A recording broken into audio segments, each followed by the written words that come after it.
You know, I find it interesting that all of these girls who are in all of these online beefs all got either a project coming out or threatening to put a project out. It's wild. It's like they're taking all of this weirdo gossip and, you know, they're doing it for clout. There is no Diddy tolerance. This is a no Diddy zone.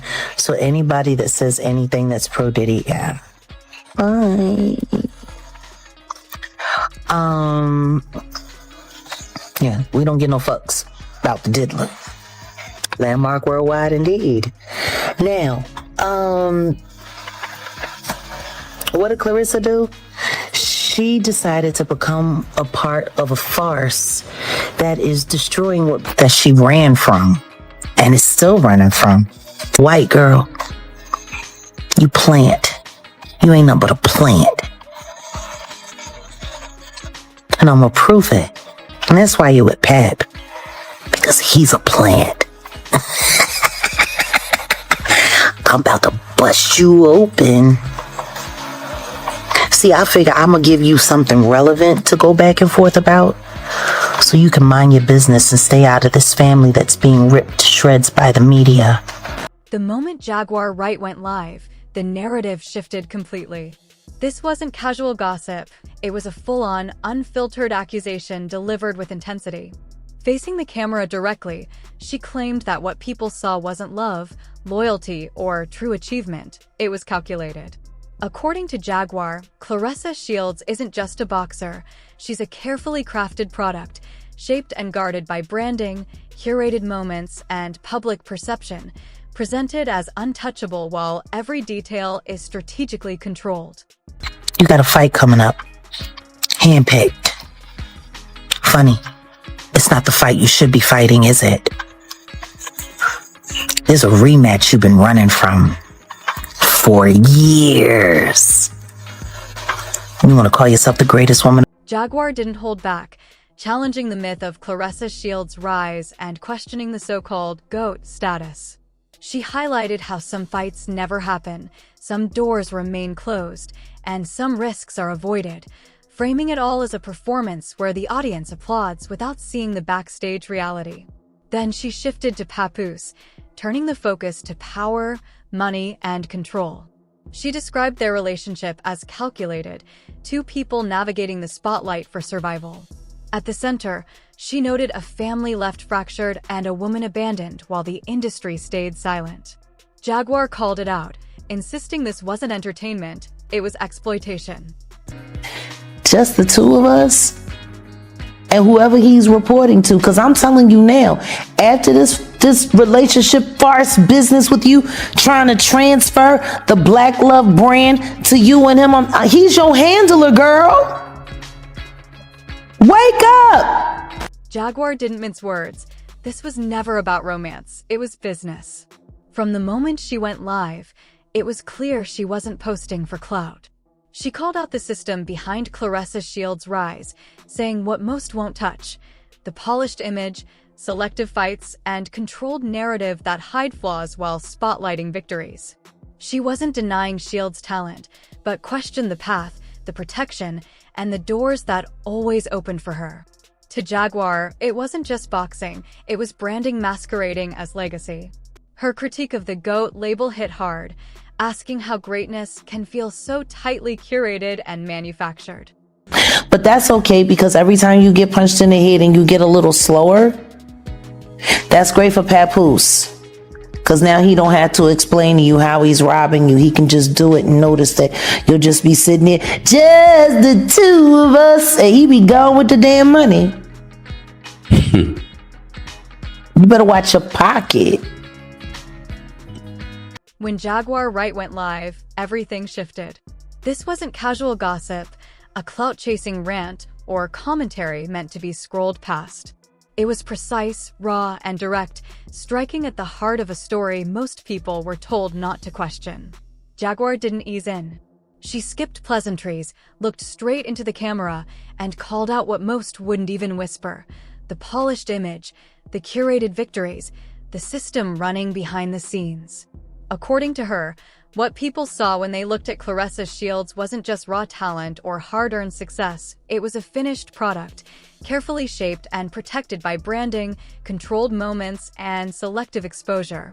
Every headline, every post, every public appearance was calculated to preserve the story, hiding the cracks in the machinery beneath. Jaguar didn't deny Shields' skill. Her point wasn't the fights, the punches, or the records, it was the path. Some doors always opened for her, some risks were quietly avoided. To Jaguar, this wasn't strategy, it was manipulation, a performance built to look like dominance while masking reality. Every move seemed choreographed, every victory polished, every challenge that could jeopardize the story carefully managed. The audience applauded, never seeing the backstage reality. Shields' rise, Jaguar argued, didn't mirror the brutal, unpredictable path most elite fighters face. It was too perfect, too controlled, too calculated, designed more to protect an image than to test it. Then Jaguar shifted focus to Papoose, turning the lens from boxing to power, money, and control. She described their relationship as transactional, not romantic, a trade-off built on mutual benefit rather than genuine connection. According to Jaguar, Claressa was a highly valuable asset. Fame, influence, and income made her an opportunity for someone like Papoose, whose own image had quieted over time. In return, she gained a man willing to defend her publicly, but it came with strings. Jaguar framed their bond as a deal, a partnership where each was positioned to survive the harsh glare of the spotlight. But in that survival, deeper cracks emerged. A family left fractured, a woman abandoned, and an industry silent while private pain became public entertainment. Jaguar didn't let that go. She called it exploitation, not romance. Her critique didn't stop at individuals.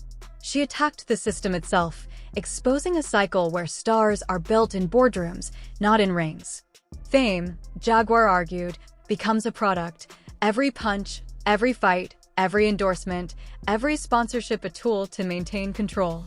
Behind the curtain, handlers manage the image, the deals, and the narrative, while the person whose name is on the marquee becomes increasingly dependent, increasingly boxed in.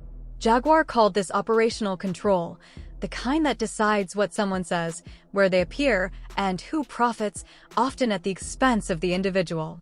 The longer the fame grows, the less personal control exists. Choices are made around the star, not with them. Jaguar repeatedly circled back to Remy Ma, highlighting how the industry selectively enforces narratives. The silence of peers, the absence of solidarity, and the erasure of her struggle weren't accidental. Silence, she argued, is complicity. The cost of speaking up is too high, the benefits of staying quiet, too rewarding. She framed this not as betrayal, but as a systemic pattern, a fear economy where safety outweighs integrity. Remy's strength and voice made her a threat to the manufactured stories the industry preferred. Claressa, Jaguar said, stepped into that space, aware of the system and its rules, but unshielded by the autonomy Remy once had. That difference changed everything, exposing who is truly protected and who is left to absorb. The consequences. As Jaguar went deeper, she dissected the illusion of love.